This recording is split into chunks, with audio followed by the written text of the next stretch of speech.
मी योगिता स्वागत करते तुमचं माझ्या चॅनलवरती। आजचा दिवस तुम्हाला शुभ जावो, तुमच्या मनातील सर्व इच्छा पूर्ण हो हीच स्वामीचरणी प्रार्थना।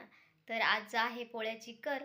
तर आज मी तुमच्याशी पोळ्याच्या करीनिमित्त जो व्हिडिओ आहे तो शेअर करणार आहे। व्हिडिओ स्किप न करता पूर्ण बघा आणि हो, चॅनलवरती नवीन असाल तर लाईक शेअर सबस्क्राईब करायला विसरू नका। तर चला सुरुवात करूया आपल्या व्हिडिओला। चला तर मग तर आजची सुरुवात चालू झालेली आहे आपल्या सकाळची पक्ष्यांच्या किलबिलाटाने। आणि बघू शकता खूप छान असा आपला जो सूर्यदेव आहेत ते उगवलेले आहे आणि खूप छान असं प्रसन्न वातावरण वाटत आहे। तर चला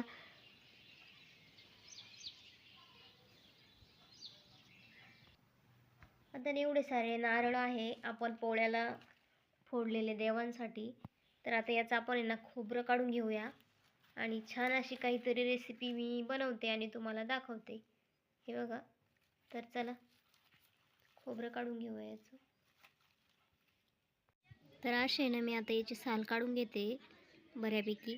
आता अजून एवढे याची साल काढायची आहे आपल्याला निवडून आणि ते किसून घ्यायचं आहे। तर चला आता मी ना हे किसून घेते स्वच्छ करून। तर आहे ना असं नारळ काढून घेतलेलं आहे मी। तर आता हे स्वच्छ करून आपल्याला आहे ना किसून घ्यायचं आहे। तर बघा छान असं खोबरं किसून घेतलेलं आहे। आता याला आहे ना मी मिक्सरमधून थोडंसं वाटण काढून घेते। तर हे छान असं आहे ना मिक्सरमधून बारीक करून घेतलेलं आहे, तुम्हाला दाखवते मी। तर आता याला ना तूप टाकून आपण आहे ना थोडंसं भाजून घेऊया।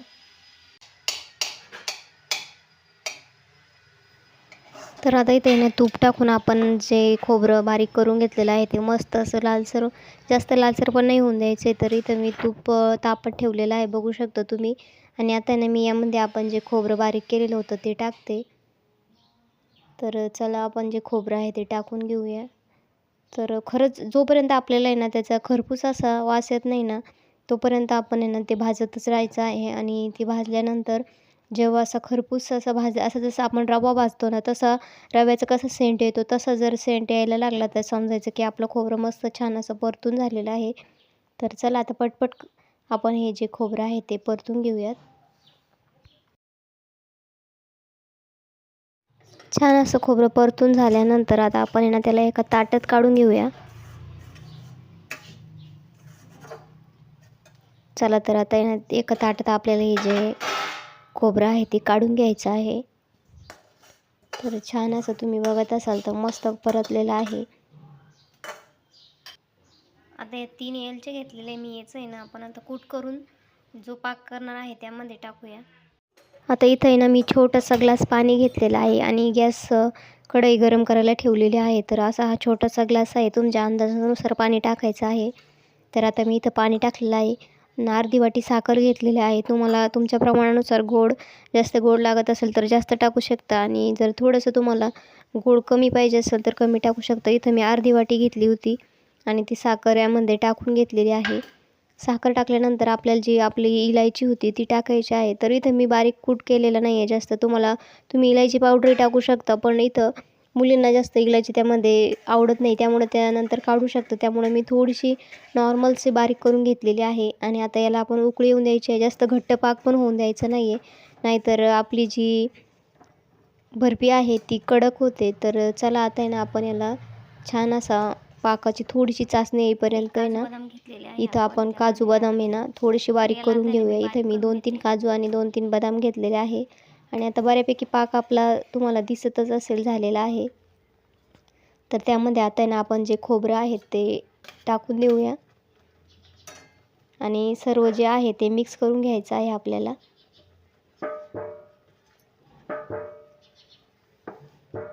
तर चला आता आपण मिश्रण जे आहे ते एकजीव करून घ्यायचं आहे। छान असं एकजीव झाल्यानंतर आपल्याला एका ताटामध्ये ना तूप लावून ते त्यावरती गोल असं करून घ्यायचं आहे। तर आता इथे हे ना मी मिक्स करून घेते छान असं आणि खूप छान अशी बर्फी होते। तर एकदा खरंच नक्की ट्राय करून बघा आणि खायला तर एकदमच रुचकर लागते। तर बघा एकदम शिऱ्यासारखं तर तुम्हाला दिसत असेल आणि आता छान असं आपला जे मिश्रण आहे ते एकजीव झाल्यानंतर आपण एका ताटाला तूप लावून घ्यायचं आहे। तर आता इथे आहे ना मी पटपट असं तूप लावून घेते।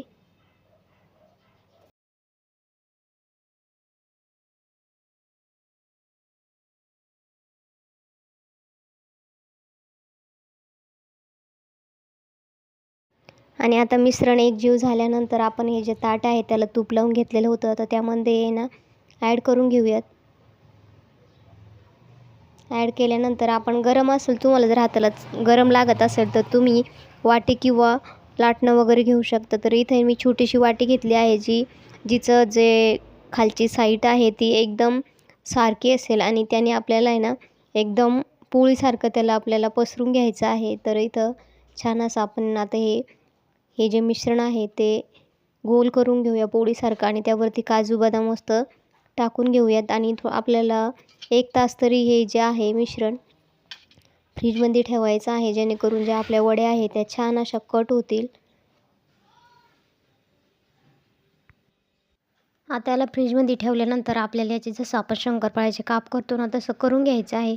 तर मी थोडंसं जास्त वेळ नाही ठेवलं, तर थोडं तुम्ही जास्तच वेळ ठेवा आणि असं ठेवल्यानंतर मस्त छान असे काप होतात. तुम्ही बघू शकता छान अशी आपली बर्फी तयार आहे.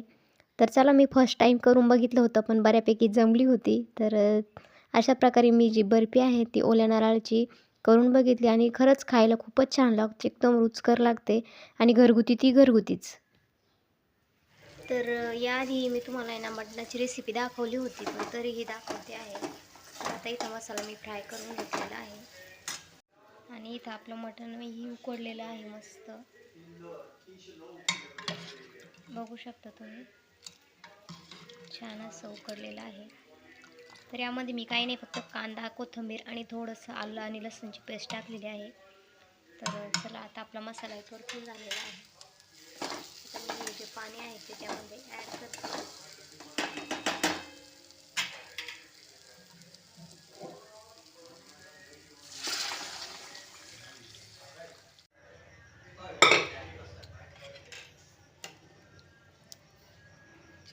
तर छान अशी आपली आता भाजी तयार झालेली आहे. तर आता ना माझ्या तरीमध्ये याच्यामध्ये ना थोडीशीच होईल, दुसऱ्या पातेल्यामध्ये भाजी आपल्याला टाकावी लागेल, कारण भाजी एवढी पुरणार नाही.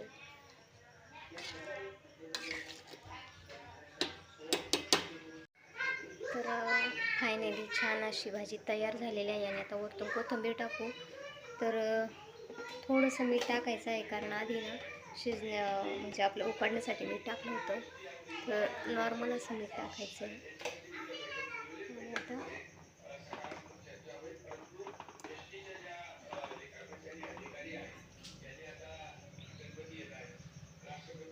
मस्त अशी आपली भाजी तयार झालेली आहे.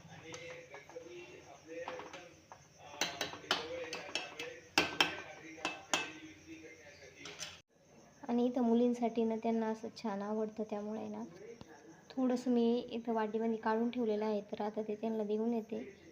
तर मुलींना सूप देऊन आल्यानंतर आपल्याला इथं भाकरी करायच्या होत्या. तर आपल्या भाकरी तयार झालेल्या आहे आणि बघू शकता भाकर कशी टम्म फुगलेली आहे. आणि आता भाकरी झाल्यानंतर आपल्या सर्वांना जेवायला बसायचं होतं आणि छान अशी आपली भाकरी तयार झाली आहे आणि आता सर्वजण जेवायला बसलेले आहेत. तर चला, माझा आजचा व्हिडिओ तुम्हाला कसा वाटला कमेंट करून नक्की सांगा आणि व्हिडिओ आवडल्यास लाईक करायला आणि कमेंट करायला अजिबात विसरू नका. आणि तुम्ही सर्वांनी माझा व्हिडिओ बघितल्याबद्दल खूप खूप मनापासून आभार, धन्यवाद, थँक्यू.